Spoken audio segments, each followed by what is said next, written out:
حسبنا الله ونعم الوكيل، نعم المولى ونعم النصير. أعوذ بالله من الشيطان الرجيم، بسم الله الرحمن الرحيم. الحمد لله الذي يؤمن الخائفين وينجي الصالحين ويزع المستكبرين ويهلك ملوكا ويستخلف آخرين.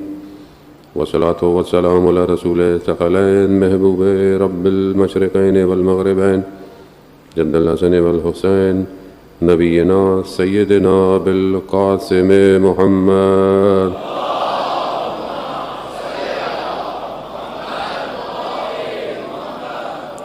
وعلى آله الطيبين الطاهرين المعصومين، لا سيما بقية الله بالأرضين، روحي وأرواحنا لتراب مقدم الفداء ولعنة الله على أعدائهم أجمعين. بسم الله الرحمن الرحيم. رب اشرح لي صدري ويسر لي أمري واحلل عقدة من لساني يفقهوا قولي. أما بعد، فقد قال الله تبارك وتعالى في كتاب الحكيم والقرآن المجيد: وما خلقت الجن والإنس إلا ليعبدون. صلوات بیت محمد والے.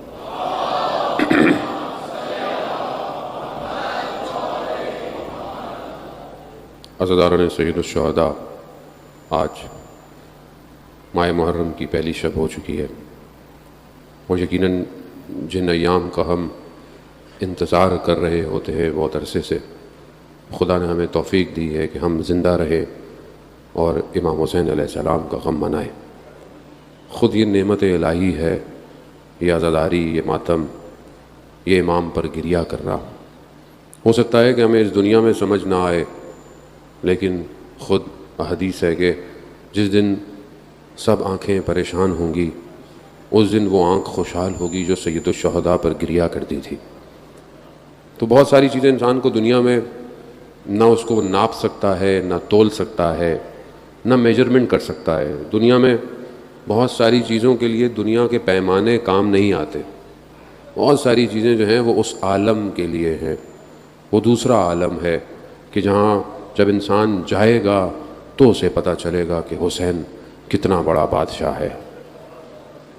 ہمارے استاد بتاتے ہیں کہ ان کے والد مرثیہ پڑھتے تھے، سلام پڑھتے تھے، مصائب پڑھتے تھے، ذاکر تھے. کہا جب ان کا انتقال ہوا تو میں نے انہیں خواب میں دیکھا اور میں نے کہا کہ بابا، عالم برزخ میں کیا خبر ہے؟ آپ جانتے ہیں کہ انسان جب مرتا ہے اور قیامت تک عالم برزخ میں رہتا ہے. عالم ملکوت ہے، دوسرا عالم ہے.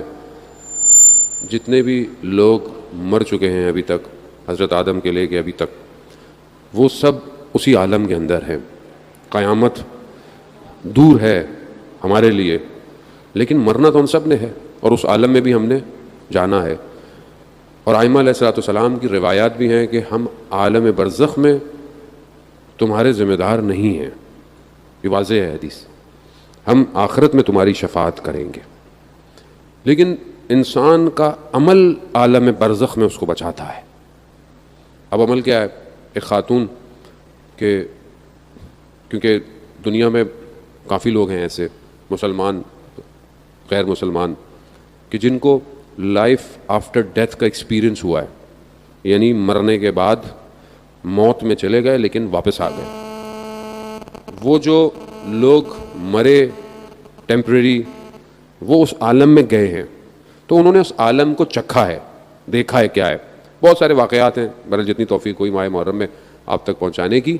تو خاتون کہتی ہیں کہ بہرحال میں مر گئی، کوما میں چلے گئی لیکن مر گئی. میں نے دیکھا میں ایک عالم میں ہوں اور عجیب ایک ٹنل سا ہے اور ایک عجیب آواز مجھے آ رہی ہے اور میں بھاگ رہی ہوں، میرے پیچھے بھیڑیے بھاگ رہے ہیں. عالم آسان نہیں ہے جانے، وہ تو عالم برزخ بہت خطرناک ہے، بہت سخت ہے. فرار نہیں ہے وہاں. یہاں آپ مریض ہو جائیں، کچھ ہو جائیں، کچھ نہ کچھ کر ہی لیتا ہے. وہاں فرار نہیں ہے بالکل. اگر آپ اس کو ٹیسٹ کرنا چاہتے ہیں نا اپنی زندگی میں، خواب میں کبھی آپ مشکل میں پھنسے ہوئے ہوں، اوپر سے گر رہے ہوں، اگر آپ کی آنکھ نہیں کھلے گی تو آپ مر جائیں گے. یا آپ کی آنکھ کھلتی ہے آپ باہر آ جاتے ہیں اس عالم سے، ورنہ اس عالم میں وہ عالم وہی ہے. خاتون کہتے ہیں میرے پیچھے بھیڑیے لگے ہوئے اور میں نے دیکھا کہ آگے راستہ بند ہو گیا ہے، دیوار ہے. جیسے ہی میں اس دیوار تک پہنچی میں نے کہا کہ اب میرا خاتمہ ہے. ایک دم میرے وجود سے یا حسین نکلا. کیسے نکلا؟ کیونکہ زندگی میں عادت تھی یا حسین کہنے کی. جب زبان پہ جاری ہوگا تو ہی وہاں آئے گا. یہاں عادت ہی نہیں ہے یا حسین کہنے کی, کیسے آئے گا؟ یا علی کہنے کی عادت ہی نہیں ہے, بچوں کو سکھایا نہیں, بچے برگر ہو گئے, فیشنیبل ہو گئے, نیا ماڈرن زمانہ ہو گیا, گیجٹس آ گئے, نادی علی کے بجائے رائم سکھائیں گے ان کو. بچوں کو نیٹ فلکس کے سیزن سب یاد ہیں, مارول کے کریکٹر یاد ہیں, آیت الکرسی یاد نہیں ہے بچوں کو. آپ بتائیں, آیت الکرسی پوچھ لو, کہیں جا کے دعائے امام زمانہ پوچھ لو, تو آپ سمجھتے بہت مذہبی بات نہیں ہے. یہ بقا ہے, یہ اس عالم کی نہیں, یہ اس عالم کے لیے بھی بقا ہے. تو وہ خاتون کہتی ہیں کیونکہ مجھے اس دنیا میں عادت تھی یا حسین کہنے کی. جیسے ہی میرے وجود سے یا حسین نکلا, میں نے دیکھا کہ ایک ہاتھ آیا ہے اور اس نے مجھے اس عالم سے کھینچ لیا. یہ ہم امام کو انشاءاللہ کہ خدا میں توفیق دے کہ ہم ان چند دنوں میں امام کو سمجھیں. امام کسے کہتے ہیں؟ وہ عالم ہی ایسا ہے, اس عالم میں مشکلات بھی اپنی ہے, وہاں پہ ٹائم الگ ہے, ٹائم بھی نہیں ہے, اسپیس بھی نہیں ہے, بدن بھی نہیں ہے, وہ کچھ اور ہی عالم ہے. اور جب کوئی امام کی حکومت میں آ جاتا ہے, امام کی حکومت ہماری حکومتوں کی طرح نہیں ہے, بارڈر لگے ہوئے ہوں, لائنیں کھینچی ہوئی ہوں, یا پھر ہم نے خود نام بنا لیے ہوں. یہ جیسے یہاں ہماری ماشاءاللہ کالونیاں بنی ہوئی ہیں, رضویہ آہستہ آہستہ بنتی جا رہی ہیں, وہاں مرضیاں بھی ہماری چلتی ہیں. میں زیادہ نہیں بولوں گا, پھر لوگ برا مان جاتے ہیں. تو کیا ہے کہ یہ ہم خود اپنے آپ کو فرقے, پھر اس کے اندر فرقے, پھر اس کے اندر فرقے, پھر اس کے اندر فرقے, کہیں زبان, کہیں قومیت, کہیں لسانیت, بڑھتے جا رہے ہیں نا, ایسے ہی کرتے جا رہے ہیں. اچھی بات ہے اگر ہم ایک کاز کے لیے کام کریں, ایک ہدف کے لیے کام کریں, تو پھر تو کوئی مسئلہ نہیں ہے, 100 لوگ کام کریں. لیکن اگر ہم دور ہونے کے لیے, جدا ہونے کے لیے کام کر رہے ہیں, تو پھر ہم نقصان کر رہے ہیں. اصل میں اسلام کا بھی نقصان ہے اور اپنا بھی نقصان کر رہے ہیں. اب امام کی جو حکومت ہے وہ اس کی باؤنڈری نہیں ہے. امام کی حکومت میں جو آ جاتا ہے بس وہ پھر امنیت میں آ گیا. اس ملک میں داخل ہونا پڑتا ہے اور اس کی پریکٹس اسی عالم سے کرنی پڑے گی. یعنی کہیں اور نہیں جا کے آپ کو تیار کرایا جائے گا, آپ کو یہیں تیار ہونا ہے. یہی صبح شام کی جو زندگی ہے, جو بہرحال ظاہری طور پر مشکلات ہیں, پریشانیاں ہیں, پینڈیمک آپ کے سامنے ہے, وبا آپ کے سامنے پھیلی ہوئی ہے, احتیاط بھی کرنی ہے, ماسک بھی لگانا ہے, بہرحال جو SOPs ہیں اس پہ عمل کرنا ہے, کیونکہ بہرحال اپنا بھی خیال کریں اور دوسروں کا بھی خیال کرنا ہے. اور اس طرح اس کی وجہ سے جو پوری دنیا کے اندر اکنامک کا سسٹم بریک ہو گیا ہے, تباہ ہو گیا ہے, مشکلات ہیں, یہ سب ہیں اپنی جگہ. کیسے نکلیں گے اس سے باہر؟ کون نکالے گا اس سے باہر؟ کوئی نہیں نکال سکتا سوائے نظام الہی کے. اور اس نظام تک پہنچنے کے لیے اپنے آپ کو اس قابل کرنا ہے. ورنہ خط لکھنے والوں نے خط بہت لکھے تھے, بہت لوگوں نے خط لکھے تھے, بڑے لوگ بھی تھے, چھوٹے لوگ بھی تھے, خواص بھی تھے, نارمل لوگ بھی تھے, مشہور لوگ بھی تھے, عہدے دار لوگ بھی تھے, سب لوگ تھے, خط لکھے تھے انہوں نے. لیکن ہر کوئی امام تک پہنچ نہیں پایا کربلا. کیوں؟ کیونکہ باطن کو اس قابل کرنا ضروری ہے کہ جب امام پکارے تو لبیک کہا جائے. اب یہ کان امام کی آواز کیسے سنے کہ یہ پتہ نہیں کیا کیا سنتے ہیں سارا دن. یہ آنکھیں امام کو کیسے دیکھیں کیونکہ یہ پتہ نہیں کیا کیا دیکھتی ہیں سارا دن. خود آپ ایک صاف پانی میں تھوڑی سی مٹی ڈال دیں, تھوڑی سی, پانی کا حجم زیادہ بھی ہو, یا چھوڑ دیں, کلر کا ڈراپ ڈال دیں, ایک کوئی بھی کلر, شفاف پانی آلودہ ہو جائے گا. ایک ڈراپ, چاہے 1 لیٹر ہی کیوں نہ ہو پانی, ایک بڑا کین ہی کیوں نہ ہو, ایک ڈراپ ڈال دیں. کیوں؟ محسوس ہوتا ہے, آپ کو نظر آتا ہے. یہ جو روح ہے جسے خدا نے پاک اور صاف بھیجا ہے, یہ ایک نگاہ نامحرم سے آلودہ ہو جاتی ہے. آپ کہتے ہیں کہ کیا فرق پڑتا ہے, کسی کو دیکھ رہے ہیں, نیت تو صاف تھی. اللہ, نیت صاف تھی, اثرات مرتب ہو گئے. اب کیسے کھڑے ہوں گے فجر کی نماز میں, کیسے آنکھوں میں سے آنسو ٹپکیں گے سجدے کے اندر, کہ آپ پھر خدا کی بارگاہ میں کہیں کہ رب لا تکلنی الی نفسی طرفۃ عین ابدا, اے میرے پروردگار مجھے ایک لمحے کے لیے میرے حال پہ مت چھوڑنا. یہ رسول خدا فرما رہے ہیں, رات کو خاک پہ اپنے رخسار رکھ کر, یا رسول اللہ آپ کو کیا ضرورت ہے؟ آپ کے لیے تو قرآن میں آیات ہیں، آپ اسوۃ و حسنہ ہیں، آپ کے لیے تو سب کچھ ہے، کائنات آپ کے لیے، آپ کیوں یہ کہہ رہے ہیں؟ ازواج مومنین جو ہے وہ امہات المومنین جو ہیں وہ پوچھتی ہیں رسول خدا سے کہ آپ کیوں ایسے خدا کی بارگاہ میں گڑ گڑاتے ہیں، کیوں ایسا کہتے ہیں؟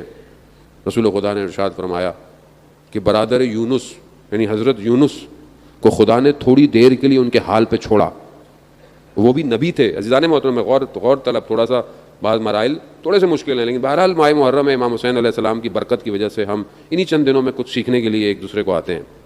حضرت یونس علیہ السلام اللہ کے نبی، اللہ کے نبی کو جب ان کے حال پہ چھوڑا جائے تو ہمارے جیسا نہیں ہے جیسے ہمیں حال پہ چھوڑا جاتا ہے، وہ اللہ کے نبی ہیں، وہ معصوم ہیں، لیکن رسول خدا فرماتے ہیں کہ برادر یونس کو تھوڑی دیر کے لیے اللہ نے ان کے حال پہ چھوڑا۔ کیا ہوا؟ 3 تاریکیوں میں چلے گئے۔ قرآن کی آیات ہیں عزیزان محترم، رات کی تاریکی، سمندر کی تاریکی اور مچھلی کے شکم کی تاریکی، 3 تاریکیاں، ظلمات چلے گئے 6 ماہ تک۔ لا الہ الا انت سبحانک انی کنت من الظالمین، ذکر یونسیہ اسی وجہ سے مشہور ہے۔ حضرت یونس یہ ذکر کرتے رہے، پروردگار میں خود اپنے اوپر میں نے ظلم کیا اپنے اوپر۔ اس کے بعد خدا نے کہا فاستجبنا لہ ونجیناہ من الغم وکذالک ننجی المؤمنین، پھر خدا نے کہا قبول کیا، نجات دینے والا وہی۔ عزیزان محترم ہم اور آپ کس کیٹیگری میں؟ ہم کیا دیکھ رہے ہیں کہ ہم کوئی غلطی ہم سے ہوتی ہے، کیا ہمیں محسوس ہوتی ہے ہم نے غلطی کی؟ کوئی زبان سے غلط بات نکل جاتی ہے، کسی کو ہم خدا نخواستہ برا بول دیں، کسی کو تہمت لگا دیں، ہمیں محسوس ہوتا ہے؟ کیوں نہیں محسوس ہوتا؟ کیونکہ ہم نے اپنے آپ کو صاف نہیں رکھا ہوا، ہم نے فلٹر نہیں لگایا ہوا۔ کرو نا، جہاں پانی کڑوا آ رہا ہو یا کچھ ہوتا ہو تو لوگ فلٹر لگاتے ہیں نا، پانی میٹھا ہو جائے۔ ہم ہر چیز کو آنے دے رہے ہیں، بس آنکھوں سے بھی، زبان سے بھی، کانوں سے بھی آنے دے رہے ہیں، جو سوچ آتی ہے سوچتے رہتے ہیں، فلٹر ہی نہیں ہے۔ فلٹر لگائیں تاکہ چیز رکتی ہوئی آپ تک آئے۔ مگر کیسے لگے گا یہ فلٹر؟ کون لگائے گا فلٹر؟ کوئی نہیں لگاتا عزیزان محترم، خود خدا۔ حضرت فاطمہ سلام اللہ علیہ ارشاد فرماتی ہیں اللہم صلی محمد، بی بی ارشاد فرماتی ہیں کہ جب خدا کسی کے دل میں خیر پیدا کرنا چاہتا ہے تو اس کے دل میں علی کی محبت ڈال دیتا ہے۔ خوب، یہ ولایت کا فلٹر سب سے اسٹرانگ فلٹر ہے۔ اب یہ فلٹر نام کا ہے، کام کا کیوں نہیں ہے؟ فلٹر کام کا ہے۔ اصل میں ہم نے جو ہے وہ تار کہیں اور بھی لگائی ہوئی ہے، ایک کہنے کو فلٹر سے آ رہا ہے معاملہ اندر، ایک اور بھی تار کہیں اور بھی لگی ہوئی ہے، کہیں اور بھی آ رہی ہے۔ کیسے ہو سکتا ہے ایک ہی ٹائم پر دل انسان کا کئی دروازے کھولتا ہو؟ ممکن نہیں ہے۔ اگر ولایت سے محبت ہے تو طاغوت کا انکار کرنا پڑتا ہے۔ ایسا ہو نہیں سکتا کہ آپ سے بھی دوستی ہے ان سے بھی دوستی، نہیں ہو سکتا ایسا۔ ولایت اطاعت مانگتی ہے، ولایت سپرد ہونا مانگتی ہے۔ سپرد ہو جاؤ، اپنے آپ کو دے دو، بس دے دو، پھر تم نہیں ہو، بس وہ ہیں، پھر تب کچھ معاملہ۔ اب یہاں پر ولایت کو ماننا بھی ہے مگر اپنی خواہشات بھی پوری کرنی ہے، اپنے نفس کو بھی پورا کرنا ہے، اپنی آرزوؤں بھی پوری کرنی ہے، تو پھر تو نہیں پہنچ سکتے کربلا۔ کربلا وہی پہنچا جس نے اپنا پورا وجود حسین ابن علی کو دے دیا، وہی پہنچا۔ آپ کے سامنے مثالیں ہیں ساری۔ امام گزرے، امام نے کہا، وہ شخص نے کہا مولا وہ پانی جو ہے وہ کنویں کا وہ کڑوا ہے اور یہ ہے وہ، امام نے لعاب دہن سے اس کو میٹھا کر دیا۔ معجزہ دکھایا، معجزہ دیکھ رہا ہے۔ امام نے بولا چلو ہمارے ساتھ، ہم جا رہے ہیں۔ کہا مولا وہ معجزہ دیکھا ہوا شخص کیا کہہ رہا ہے؟ مولا میں نہیں جا سکتا۔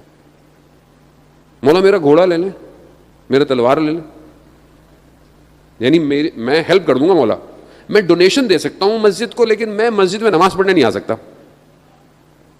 میں ڈونیشن دے دوں گا آپ کو، آپ کر لیں۔ بھائی اپنا کردار بھی تو ادا کرنا ہے، ڈونیشن سے تھوڑی کام چلتا ہے خالی۔ خود بھی تو آئیں، خود ڈیوٹی ذمہ داری کون سنبھالے گا؟ نہیں۔ اور 2-4 کو ذمہ داری ڈال دی اور کام نہیں چلا تو سب سے زیادہ بولنا بھی انہوں نے ہی ہے، ہم تو اتنا پیسہ دیا دیکھو کیا کیا۔ بھائی خود ذمہ داری بھی ادا کرنی ہے۔ وہاں بھی پبلک ایسی تھی، مولا ڈونیشن لے لیں، ہم نہیں آ سکتے مولا۔ مولانا کہا مجھے تمہاری ڈونیشن نہیں چاہیے، اشارہ کروں پوری کائنات ہاتھ میں آ جائے گی. ایسے امام اسی کو کہتے ہیں عزیزان محترم. امام کو کمی تھی خزانوں کی؟ نہیں، امام کو گوہر چاہیے تھے ایسے کہ جو قیامت تک ڈوبی ہوئی انسانیت کو بچائے. ایسے گوہر امام کو چاہیے تھے. امام نے ایسے لوگوں کو چنا. سعید جو بیٹھا ہوا کاروان سے کاروان ساتھ ساتھ مکہ سے چلتا آیا، ادھر خیمے امام کے ادھر خیمہ اس کا، کھانا کھا رہا ہے، لقمہ ہاتھ میں ہے. آواز دی، کہا کون ہے؟ کہا حسین ابن علی کا قاصد آیا ہے. وہیں رک گیا. کہا اسی دن کا ڈر تھا جو میں سوچتا تھا.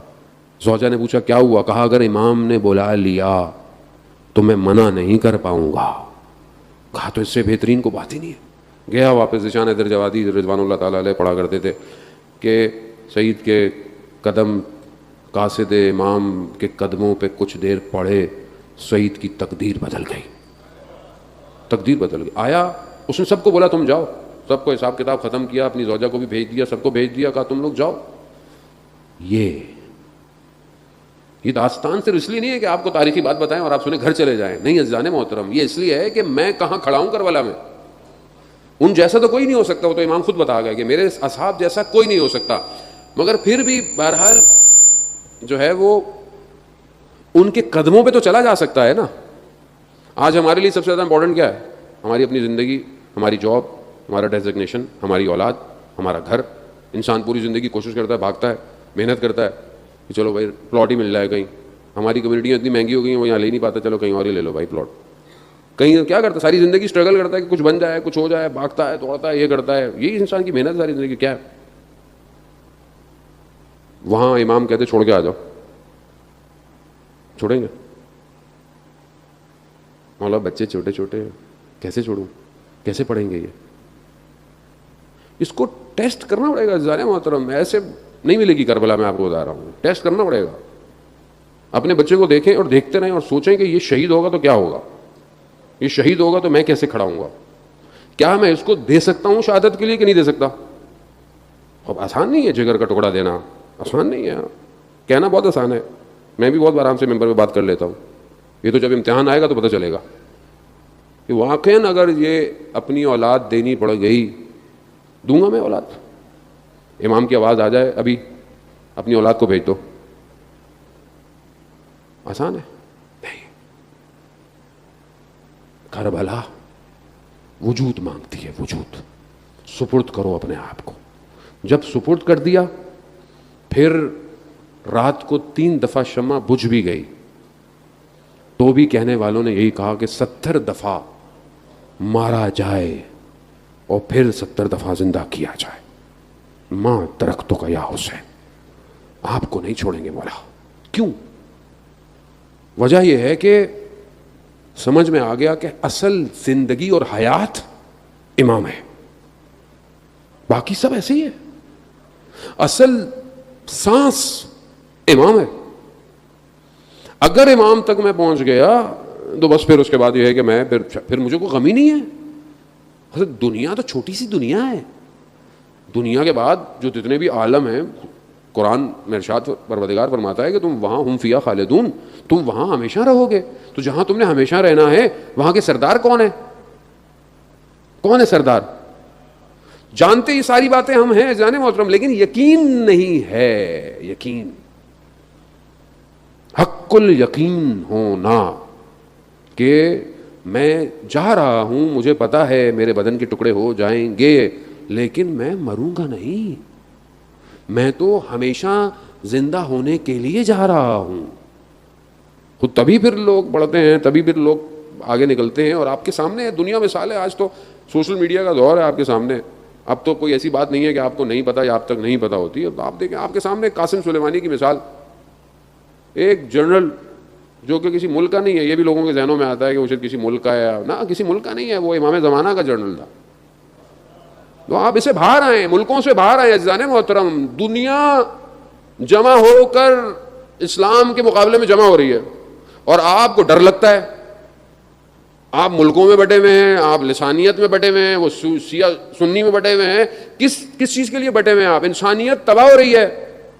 آپ نے ان کو انگلی پکڑائی, انہوں نے آپ کا ہاتھ پکڑ لیا, ہاتھ پکڑ لیا, آپ گھر سے باہر نکل. یہ راضی نہیں رہے گا دشمن. اسی لیے امام خمینی نے کہا تھا کہ کبھی خوش مت ہونا, اگر یہ تمہاری مسجدوں کے باہر گلدستے بھی رکھ لینا تو ان سے کبھی خوش مت ہونا. کیوں؟ کیونکہ جانتے ہیں کہ یہ اسلام کے دشمن ہے. ایک جرنل جو امام زمانہ کے لیے کئی دنیا کی حکومتوں کو کنٹرول میں لیے ہوئے, کیا کیا؟ مار دیا اس کو, خوش ہو گئے, مر گیا وہ.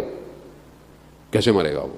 قرآن کہہ رہا ہے وَلَا تَحْسَبُنَّ الَّذِينَ قُتِلُوا فِي سَبِيلِ اللَّهِ, تم گمان نہ کرو, ماننا تو دور کی بات ہے, خدا کہہ رہا ہے گمان نہ کرو کہ جو اللہ کی راہ میں مارا جائے, بل احیاء, بلکہ وہ زندہ ہے, عند ربہم یرزقون, اور اللہ کے نزدیک رزق پا رہا ہے, رزق پا رہا ہے.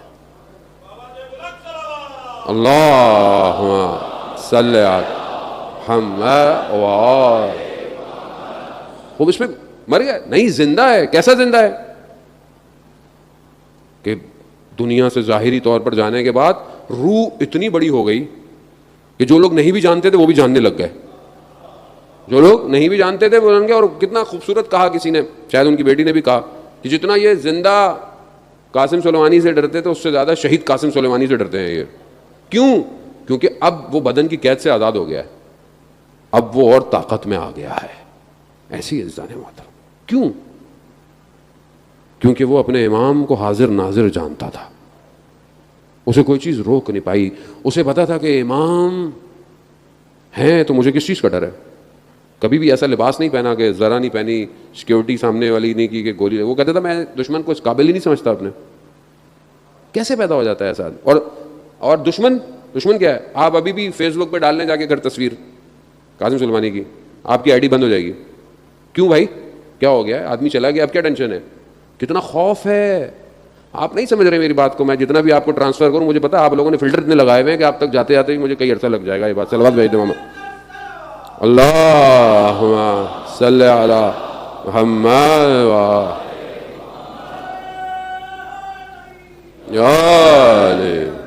اصل وادی کوئی اور ہے.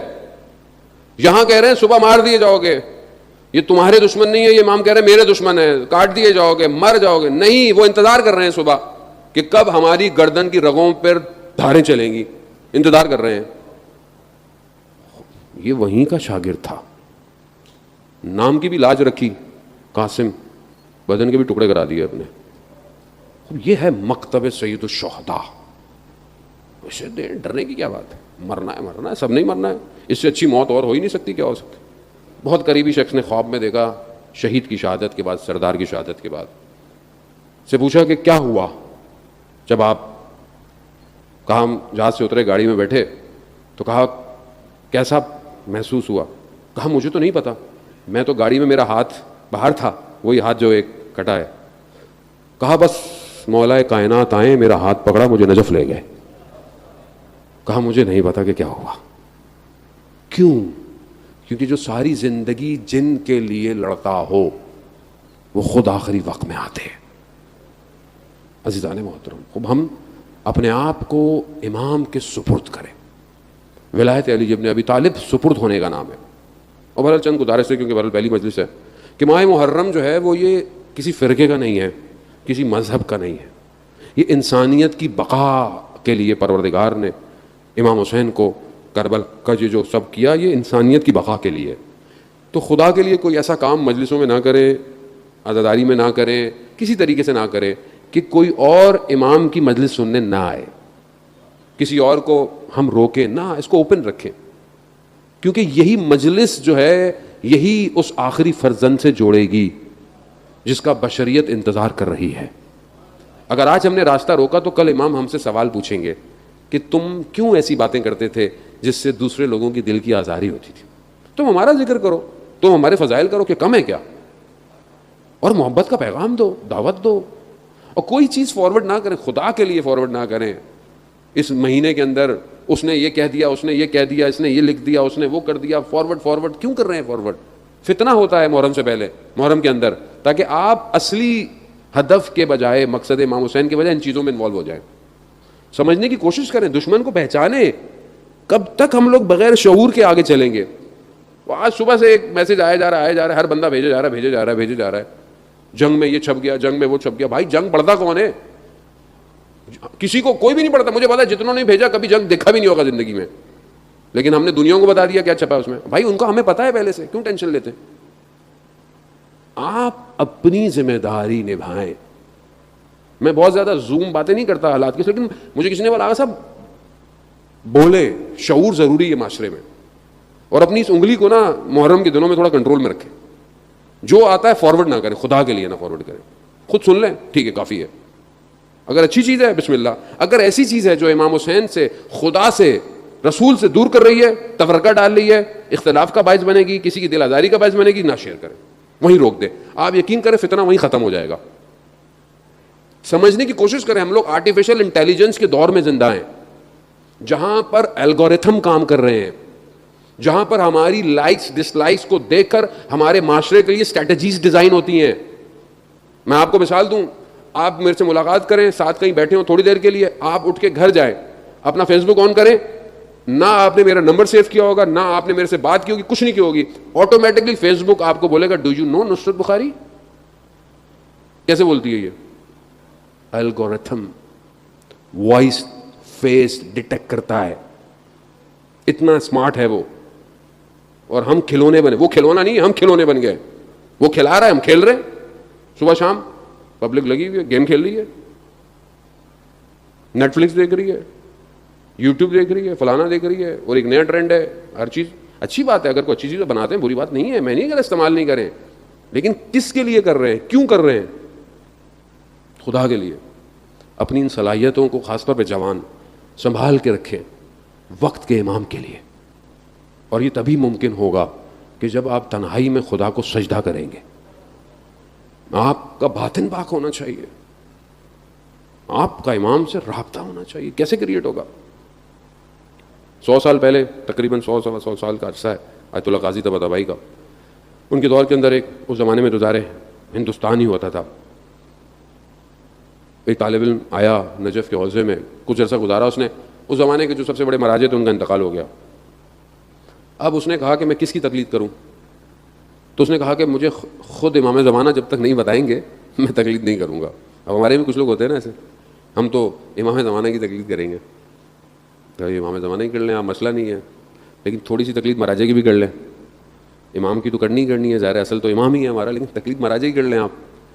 تو خیر اس نے بولا کہ میں کس مراجع کی تقلید کروں؟ میں امام سے خود چاہوں گا کہ میری مدد کریں. کیا کیا؟ 40 دن مسجد سہلا میں بیٹھ گیا. مسجد سہلا جو مسجد کوفہ کے تھوڑے سے فاصلے پر ہے، جو لوگ جا چکے انہیں پتہ ہے، جو لوگ نہیں گئے خدا ہم سب کو زیارت نصیب فرمائے. مسجد سہلا بہت قدیمی مسجد ہے، یعنی انبیاء کے مقامات ہیں، اور وہاں پر امام کا بھی مقام ہے، آخری امام کا مقام ہے وہاں پہ درمیان میں. تو یہ وہاں بیٹھ گیا اور 40 دن عبادت کرتا رہا. 40ویں دن اچانک سے دیوار سامنے جو تھی وہ ہٹ گئی. ہٹی تو اس نے دیکھا کہ ایک جگہ کھل گئی ہے. یہ گیا، اس نے دیکھا کہ ایک شخص بیٹھا ہوا ہے. شخص کون ہے؟ امام کے 4 نائب تھے غیبت صغرا میں، ان میں سے ایک نائب بیٹھا ہوا ہے. اس نے کہا کہ مجھے امام سے کام ہے. کہا جو کام ہے ہمیں بتاؤ، ہم پوچھ کے بتا دیں گے. کہا نہیں، مجھے خود امام سے ملنا ہے. کہا اچھا اندر چلے جاؤ دروازے میں. اندر دروازہ کھولا، اندر گیا، دیکھا کہ ایک اور نائب بیٹھے ہوئے، ان سے بھی اس نے یہی کہا. انہوں نے کہا کہ میں کر دیتا ہوں. کہا نہیں، مجھے خود امام سے ملنا ہے. ان کا اندر چلے جاؤ. دروازہ کھولا، تیسرا نائب بیٹھا ہوا ہے. خلاصہ بہرحال یہ آخری دروازہ کھول کے جب گیا تو اس نے دیکھا کہ امام تشریف فرما ہے، امام بیٹھے ہوئے. اس نے امام کو سلام کیا، عرض ادب کیا. کہا مولا میں رہنمائی چاہتا ہوں کہ میں کس کی تقلید کروں، مراجع اور بھی ہیں. بہرحال امام نے اشارہ کیا اپنے قدموں کی طرف، تو ایک سید عالم دین بیٹھے ہوئے تھے، اشارہ کیا کہ ان کی تقلید کرو. جب اس نے غور سے دیکھا تو وہ کوئی اور نہیں، آیت اللہ قاضی طباطبائی تھے. اب اس نے دیکھا، اس نے شکریہ ادا کیا، باہر آ گیا. ایک دم وہ دیوار واپس آ گئی. اب وہ خوش کہ مجھے تو جواب مل گیا. مسجد سے نکلا، جانے لگا. ظاہر جنگل ہوتے تھے پہلے، راستے ایسے تھے ہی نہیں. جیسے ہی چلنے لگا تو ایک دم درمیان میں وسوسہ سا آیا کہ پتہ نہیں میں نے خواب دیکھا ہو سکتا ہے، پتہ نہیں صحیح ہے نہیں ہے، کیا کروں. پھر اندر مسجد کوفہ جاؤ اب، اور مسجد کوفہ میں بیٹھو، اور جب تک امام اگر یہ بات صحیح ہے تو خود آیت اللہ قاضی کو میرے پاس بھیجیں گے. بہت ہی ڈیمانڈنگ تھے مولانا، لیکن بہرحال باعمل تھے، اسی وجہ سے تو بیٹھ گئے جا کے. اب جیسے بہت سارے لوگ کہتے ہیں مولانا ہماری بات تو آپ نے سننی ہے, ہماری مجلس تو آپ نے پڑھنی ہے, ہمارے گھر تو آپ نے آنا ہی آنا ہے. بھائی مولانا کہاں جائے, کلون بنا لو. میں نے بولا ایک کلوننگ کا ویسے بھی آنے والا ٹائم ایسا آ رہا ہے کہ انشاءاللہ ہم لوگ جو ہے وہ ہولوگرام بنائیں گے, ایک ہی ٹائم پہ کئی جگہ فزیکل مجلس پڑھیں گے انشاءاللہ, تاکہ جو ہے وہ لوگوں تک بھی ہم پہنچ جائیں اور گفتگو بھی پہنچ جائے. خیر وہ مسجد کوفہ میں بیٹھ گئے, عمل کرتے رہے, عبادت کرتے رہے. تو ایک دن دیکھا کہ کسی نے کندھے پہ ہاتھ رکھا, تو دیکھا کہ آیت اللہ قاضی کھڑے ہوئے ہیں. کہا کہ جو تم نے دیکھا تھا وہ صحیح ہے. یعنی ایک شخص اپنی زندگی میں اس مقام پہ پہنچ جاتا ہے کہ جب امام کا ظہور ہوگا انشاءاللہ, بہت آہستہ نکالا انشاءاللہ لگتا ہے. تو اللہم صلی علی محمد, امام کا ظہور ہوگا اور امام کے پاس ان کے اصحاب پہنچ جائیں گے. وہ روایت آپ نے سنی ہوئی ہے, چوتھے امام سے بھی ہے, پانچویں امام سے بھی ہے, کہ وہ ایک قدم بڑھائیں گے تو اگلا قدم امام کی خدمت میں پہنچ جائیں گے. پھر امام کچھ فرمائیں گے, کچھ کہیں گے, کچھ پڑھیں گے, پھر یہ دوبارہ دنیا میں ڈسٹریبیوٹ ہو جائیں گے. یہ جو امام کے صحابی ہوں گے, وہ جو امام الفاظ فرمائیں گے, ادا کریں گے, آیت اللہ قاضی فرماتے تھے کہ میں وہ الفاظ جانتا ہوں, میں وہ الفاظ جانتا ہوں. اس ایک مقام پہ اب آپ بولے کہ مولانا ہم کہاں, آیت اللہ قاضی کہاں؟ ٹھیک ہے, ہم نہیں ہو سکتا, وہ نہیں پہنچ سکتے, لیکن ناممکن نہیں ہے. اچھا وہاں نہیں پہنچ سکتے, کہیں تو پہنچ سکتے ہیں, کہیں اور آ جائیں, ان کے شاگرد کے پاس آ جائیں. کون تھے ان کے شاگرد؟ آیت اللہ بہجت رضوان اللہ تعالیٰ علیہ. بولے کہ مولانا آیت اللہ بہجت کیسے بنیں گے ہم لوگ؟ اچھا تو پھر نیچے آ جائیں اور تھوڑا سا محسن حججی بن جائیں جو 28 سال کا شہید ہے. اب اور کتنا نیچے آئے ہم لوگ عزیزان محترم. بڑے ایک شہید کہ جب اسے لے کے جا رہے ہیں اتنا سکون سے جا رہا ہے جیسے امام کو دیکھ رہا ہے. کیونکہ جب تک آپ کوشش نہیں کریں گے آپ نہیں بن سکتے, کچھ بھی نہیں بن سکتے. اور آپ یقین کریں خدا کی وادی میں کوئی چیز ناممکن نہیں ہے. خدا کی وادی میں کوئی چیز ممکن نہیں ہے. آپ کوشش کریں آپ پہنچ جائیں گے. مولا متقیان حضرت علی ابن ابی طالب علیہ السلام صلی اللہ علیہ.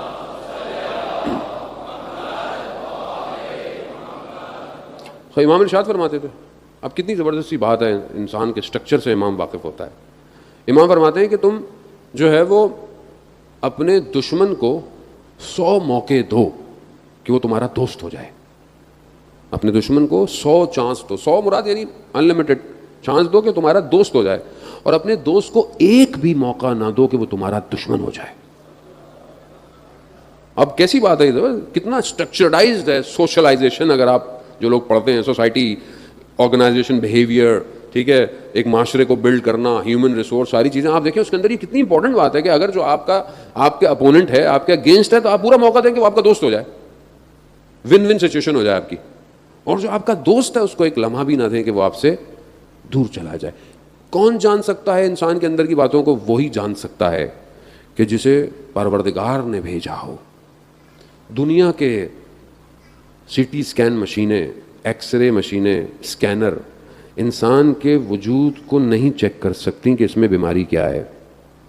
ظاہری بیماری آپ چیک کر لیں گے, ابھی آپ دیکھیں ڈیلٹا ویریئنٹ آ گیا ایک, اور ابھی اور بھی آئیں گے بہت سارے, ٹینشن نہیں لے, آئیں گے ابھی. اب آپ دیکھیں کہ وہ سمٹم ہی نہیں پتہ چل رہے, یہ بھی نہیں ہو رہا, وہ بھی نہیں ہو رہا, یہ بھی نہیں ہو رہا. اچھا ہے میٹر, ہے تو میٹر نا, کوئی جن تھوڑی ہے جو نظر نہیں آئے گا, ہے تو میٹر لیکن سامنے نظر نہیں آتا. پی سی آر کراؤ اس میں بھی بعض اوقات نہیں آئے گا, ایکس رے کراؤ اس میں بھی نہیں آئے گا, ابھی صحیح تھے کل پھر ہو گئے. یعنی ایک چھوٹا سا وائرس ہے اور اس کے لیے ہم کتنی مشکل کے اندر پھنسے ہوئے ہیں پوری دنیا, اور یہ وائرس بدن پہ اٹیک کرتا ہے.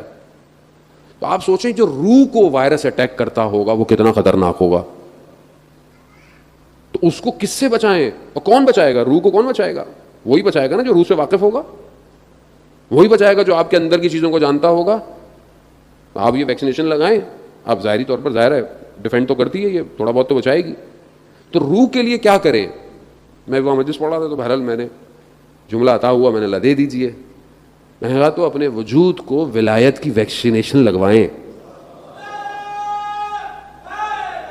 یا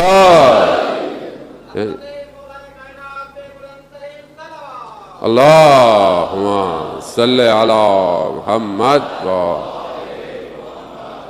اب دیکھیں یہ ولایت کی ویکسینیشن جو ہے نا، یہ لگوائیں آپ، یہ لگوائیں گے تو دنیا میں بھی بچت ہے اور ہر جگہ بچت ہی بچت ہے ہر جگہ.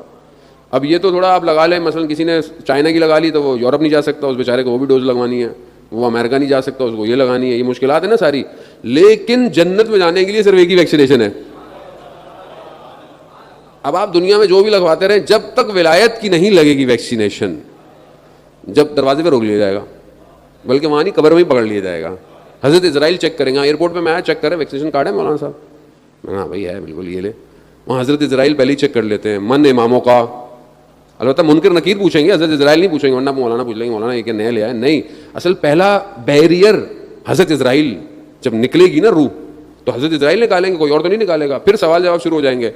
پہلی ویکسینیشن ہی سوال پوچھ لیا جائے گا من اماموں کا.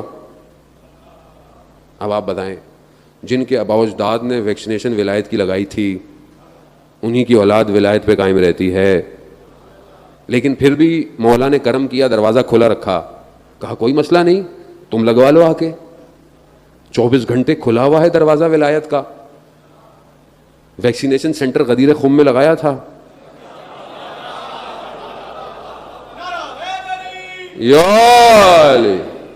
بھائی وہاں کھولا تھا، اس کے بعد سے کھلا ہوا ہے، ابھی تک کوئی بند نہیں ہے.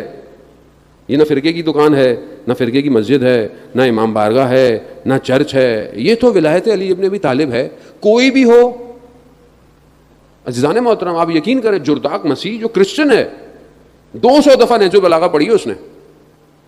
کہتا ہے میں نے اس ہستی سے زیادہ بشریت کی تاریخ میں کوئی ایسی ہستی نہیں پائی جس کے فضائل اس کے دوستوں نے خوف سے چھپائے ہوں، دشمنوں نے تعصب سے چھپائے ہوں، مگر پھر بھی سب سے زیادہ فضیلت اسی شخص کی ہے. تو یہاں تو دروازہ تھوڑی تھا.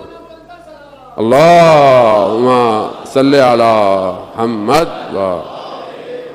تو یہاں تو بیریئر تھوڑی ہے کہ کوئی آپ جو دل چاہے لگوائے، کوئی بھی کہے علی علی علی علی علی، کوئی بھی کرتا رہے. اور یہی تو کوالٹی ہے کہ کسی اور لفظ میں اتنی خوبصورتی ہی نہیں کہ وہ جب ادا ہو تو دلوں کو ہلائے. اب اس سے زیادہ اور میں کیا کہوں آپ سے، کتنا کہوں میں آپ سے.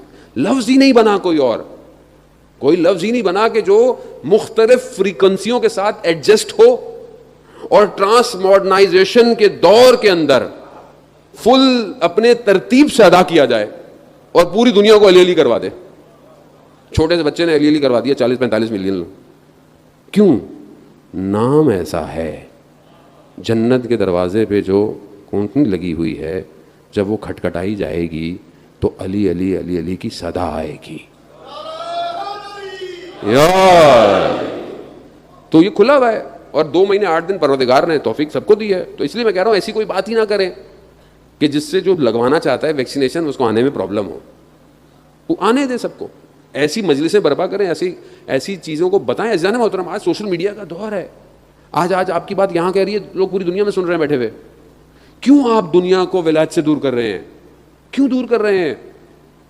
یہ تو دور کرنا ولایت سے دشمن کا کام ہے، نہ مولائیوں کا کام ہے. مولائی ولایت کے قریب کرتا ہے، نہ دور کرتا ہے لوگوں کو. وہ صحیح مولائی تو وہی ہے نا کہ جو سب کو آنے دے سب کو. عزیزان محترم، پہنچنے دیں امام تک. وقت کوئی نہیں کہہ سکتا کتنا رہ گیا ہے، کوئی نہیں کہہ سکتا. لیکن اتنا ضرور ہے کہ وقت تھوڑا رہ گیا ہے، وقت قریب آ گیا ہے. اور اچھی بات ہے. کب تک مولا آپ کے بغیر زندہ رہیں گے؟ متا ترانا و نراقا. کب آپ ہمیں دیکھیں گے اور کب ہم آپ کو دیکھیں گے مولا؟ خوب انسان کی آنکھیں تڑپنی چاہیے امام کے لیے. عزیزان محترم، جب تک ہم نہیں تڑپیں گے ہمیں احساس نہیں ہوگا. جب تک آپ چیخیں گے نہیں، امام نہیں آئیں گے.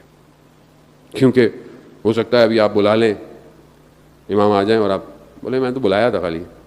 جب تک آپ کے وجود سے چیخ نہ نکلے نا، اینا بے دم مقتول بے کربلا. کہاں ہے جو کربلا کا بدلہ لے گا؟ چیخ ہمارے عزیزوں نے لیا. دعائے نتبہ چیخ ہے، پکار ہے، نتبہ ہے، گریا ہے. مولا کس کے ساتھ گریہ کروں؟ مولا مجھے کوئی ایسا دوست دیں جس کے ساتھ مل کر میں آپ پہ گریہ کیا کروں مولا. اللہ اکبر. ہے ہماری زندگی میں کوئی ایسا جس کے ساتھ مل کے ہم امام پہ گریہ کرتے ہیں؟ استاد دانش من جو کئی دفعہ واقعہ میں پڑھ چکا، یہ واقعہ والا آپ نے سنا بھی ہے، لیکن بہرحال اس واقعے میں کیفیت ہی ایسی ہے. کہتے ہیں جوان اپنے گھر میں تھا، دیکھا بیل بجائی، کیمرے والا جو تھا وہ بیل تھی، اس کی تصویر آتی تھی. اس نے دیکھا کہ ایک خوبصورت عربی جوان کھڑا ہوا ہے. کہا کون؟ کہا میں تمہارا امام ہوں، تمہارے گھر آ سکتا ہوں؟ کہا مولا. کہا 5 منٹ. گھر کو، چیزوں کو سمیٹا، جو چیزیں امام کو پسند نہیں انہیں چھپایا، چیزوں کو صحیح کرتے کرتے کرتے ٹائم لگ گیا. جیسے ہی باہر جا کے دیکھا امام گلی کے کونے پہ کھڑے ہوئے ہیں، خدا کی بارگاہ میں گریہ کر رہے ہیں. مولا میں، اے میرے پروردگار، میں آیا، میں نے سب کا دروازہ کھٹکھٹایا. کوئی کہتا ہے 2 منٹ، کوئی کہتا ہے 3 منٹ. مولا یہ آمادہ نہیں ہے، یہ ریڈی نہیں ہے میرے لیے. خود آپ، میں آپ کو کیا کہوں، میں اپنے آپ سے پوچھوں، میں ریڈی ہوں؟ میرا گھر، میرے بچی، میرے بیٹا، میری بیٹیاں، میری وائف، میرے ماں باپ، بہن بھائی، میں نے تیار کیا ان کو. میں ان کو صبح شام امام کا درس دیتا ہوں. میں صبح شام انہیں کہتا ہوں بیٹا آج صبح ہو گئی ہے، آپ نے امام کو یاد کیا، صبح سلام کیا امام کو، امام کی سلامتی کا پہلے صدقہ دیا، بعد میں اپنی سلامتی کا صدقہ دینا ہوتا ہے. جانے محترم، دیا؟ دعا عہد پڑھی یا نہیں پڑھی؟ یا فجر بھی نہیں پڑھی؟ یا فجر پڑھی سو گئے؟ جس کی زندگی میں اتنا ٹائم نہ ہو کہ فجر کی نماز کے بعد چند منٹ دعا عہد نہ پڑھ سکے، وہ امام کو کیا دے گا؟ کیا دے گا؟ مجھے بڑا خود تعجب ہوتا ہے بعض اوقات، میں اپنے کسی گھر والوں میں کسی کو دیکھتا ہوں نماز پڑھ کے اٹھ کے چلے جاتے ہیں. کیسے ہو سکتا ہے؟ تجدید عہد نہیں کیا آپ نے امام سے. آج دن کیسا گزرے گا پھر آپ کا بغیر امام؟ بغیر امام کے گزرے گا دن ظاہر. اٹھتے بیٹھتے کھاتے پیتے امام کو یاد کرنا. ایسے تھوڑی کربلا پہنچے ہیں لوگ وہی کربلا پہنچے ہیں جو صبح شام یا حسین کرتے تھے. ہم اپنی زندگیوں میں دیکھیں عزیزان محترم، ہم امام کے ماننے والے ہیں. امام کو جب تک آپ تڑپیں گے نہیں، امام کیسے آئیں گے؟ یاد کیجئے امام کو. کیسے لوگ تھے، یقیناً میں بار بار کہوں گا ان جیسا کوئی نہیں ہو سکتا، لیکن انہوں نے راستہ دکھایا ہمیں. بہرحال مجھے پڑھنا کچھ اور تھا، لیکن وقت بہت تیزی سے جو ہے اپنے آخری مراحل کی طرف آ گیا.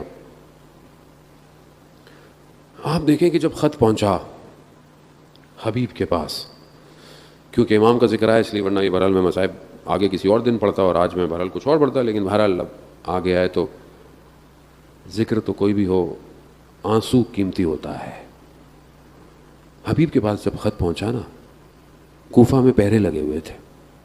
حبیب نے جیسے ہی خط دیکھا، حبیب کے وجود میں عشق کی آگ ایسی لگی، کیونکہ حبیب بچپن کے دوست تھے امام کے. حبیب سے رہا نہیں گیا. حبیب نے اپنے خادم کو سواری لے کر شہر سے باہر، کہتے ہیں حبیب بازار گئے، نکلے بازار کی طرف، دیکھا مسلم ابن اوسجہ کو، وہ بھی پرانے دوست تھے. کہا مسلم کہاں؟ کہا خضاب لینے آیا ہوں. کہا مسلم حسین ابن علی کربلا آ گئے ہیں، ایسا خضاب لگے گا جو قیامت تک یاد رکھا جائے گا. کہتے ہیں مسلم گھر نہیں گیا، وہیں سے جب پیغام ملا نا، مسلم نے وہیں سے حرکت شروع کر دی.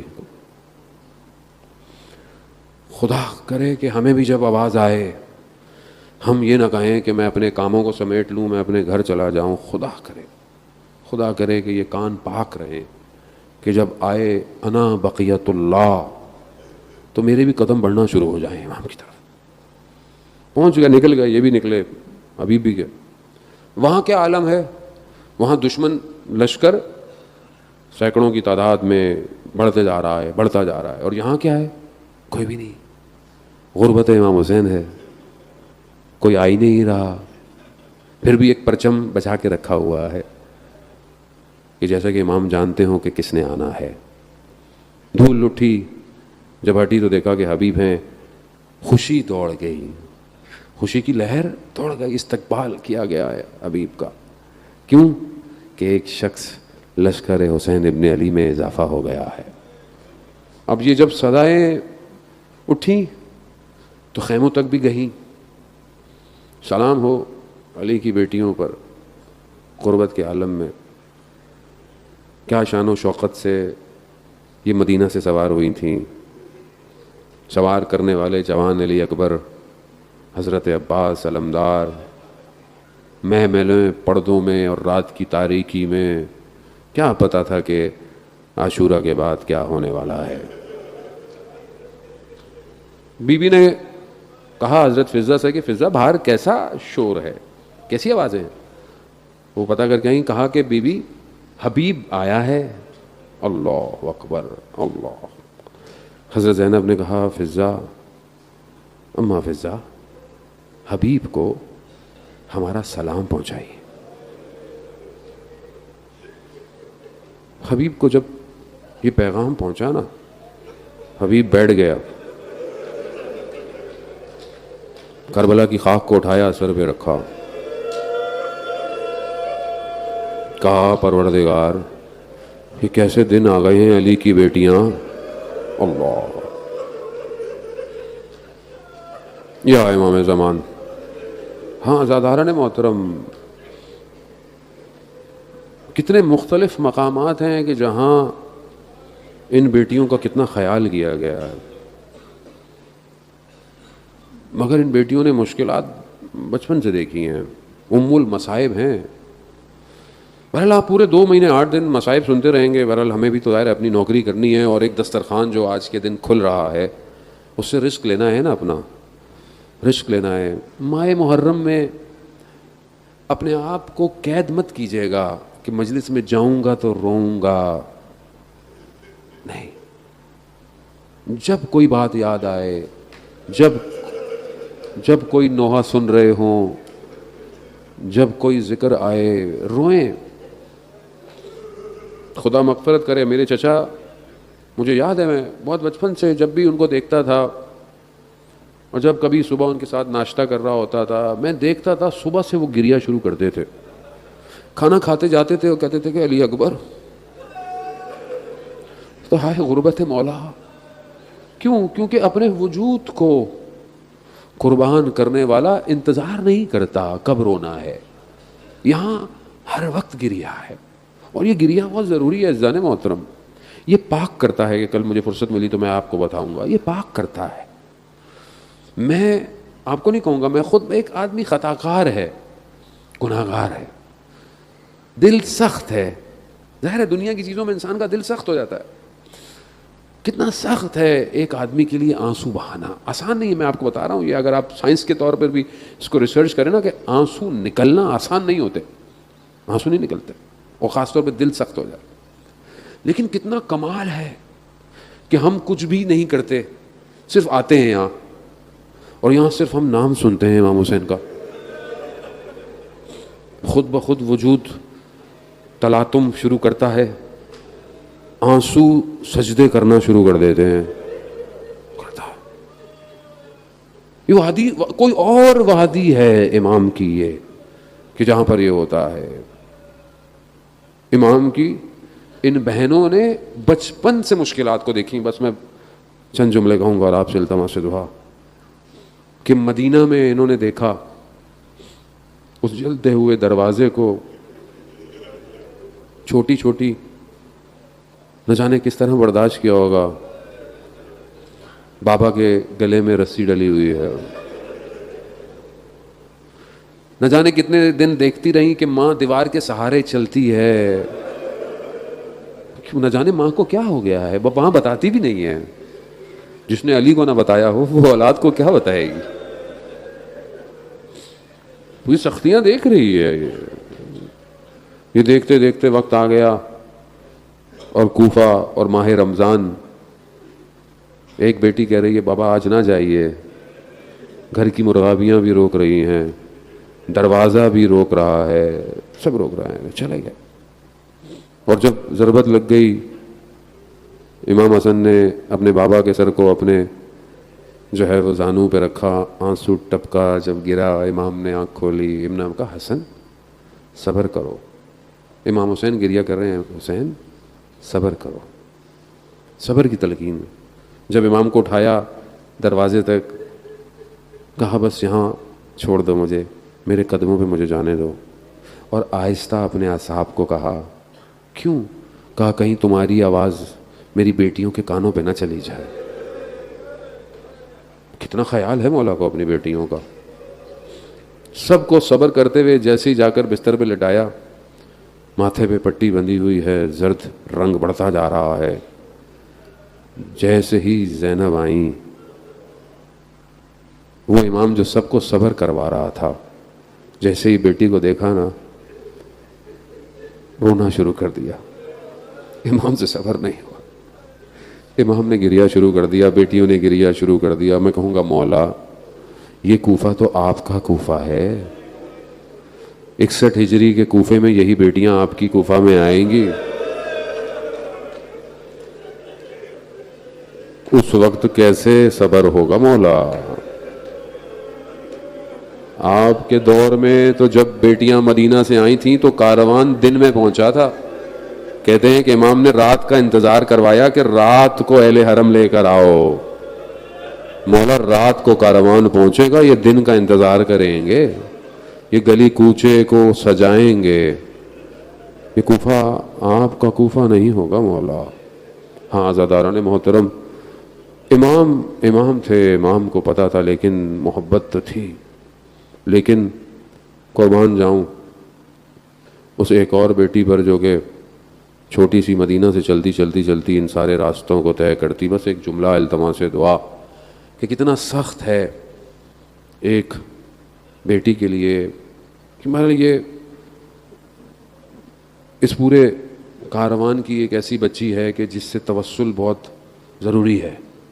آج پہلی شب ہے، آج توسل کریں تو ہم بھی اپنے مولا تک پہنچ جائیں اس بیٹی کے صدقے میں، کیونکہ ایک خاص چیز ہے، اور وہ یہ ہے کہ سب آزاد ہو گئے تھے، یہ آزاد نہیں ہوئی. سب واپس چلے گئے، سب 40 پہ چیلوں پہ کربلا پہنچ گئے. یہ نہیں پہنچی، یہ آج تک نہیں پہنچی. میں آج پہلی شب اسی بیٹی سے توسل کرتا ہوں یہاں سے. اے چھوٹی شہزادی بیوی، میں جانتا ہوں کہ آپ اپنے بابا کے چیلوں پہ نہیں آئی ہے، میں جانتا ہوں یہ کتنا سخت ہے کہ آپ اپنے بابا کے چیلوں پہ نہیں پہنچی، مگر میں بیوی آپ کے آگے ہاتھ چھوڑتا ہوں. بیوی اس سال چیلوں پہ اپنے بابا کی قبر پہ جانے دے، ان راستوں کو کھول دے، ہم لوگ تڑپ رہے ہیں، ہمیں چیلوں پر کربلا جانے دے. بی بی اپنے بابا سے سفارش کر دے، بابا میں شام کے زندان میں رہ گئی مگر ان عزاداروں کو بابا اجازت دیتے، یہ بڑے تڑپ رہے ہیں.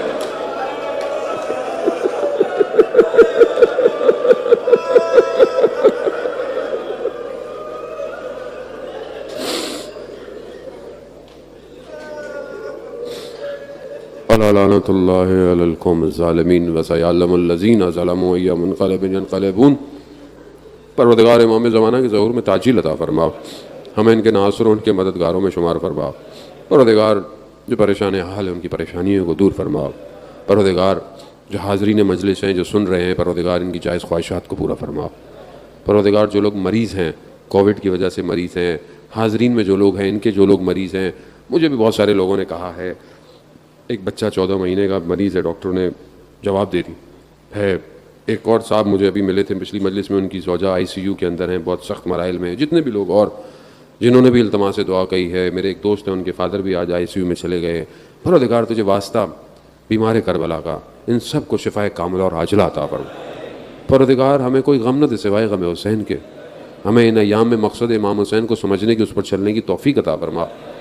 ہمیں آپس میں محبت اور اتفاق سے رہنے کی توفیق عطا فرما.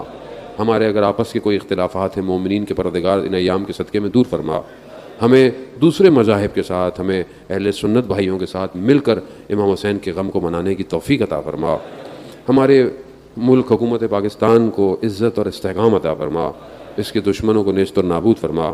جو بھی اس ایام عزاداری میں، ماہ محرم میں اپنی کوشش کر رہا ہے، اپنی سروسز دے رہا ہے، سیکیورٹی، پولیس، رینجرز، بہت لوکل انتظامیہ ہو گئی، سندھ گورنمنٹ ہو گئی، اسکاؤٹس والے، مینجمنٹ والے، ٹرسٹیں، انجمنیں، سنگت، ماتمی سنگتیں، سلام پڑھنے والے، نوحہ پڑھنے والے، یہ میڈیا والے، ساؤنڈ والے، ہر شخص جو بھی اپنے طریقے سے جو بھی ان ایام میں اپنے امام کی نوکری کر رہا ہے، پروردگار اپنی بارگاہ سے اسے اجر کثیر عطا فرما۔ پروردگار ہمیں حج، عمرہ اور زیارات کی توفیق عطا فرما۔ پروردگار ہمیں اس سال جو ہے وہ چہلم میں، اربعین امام حسین میں، کربلا کی زیارت نصیب فرما۔ پروردگار اس وبا کو، بیماری کو انسانیت سے دور فرما۔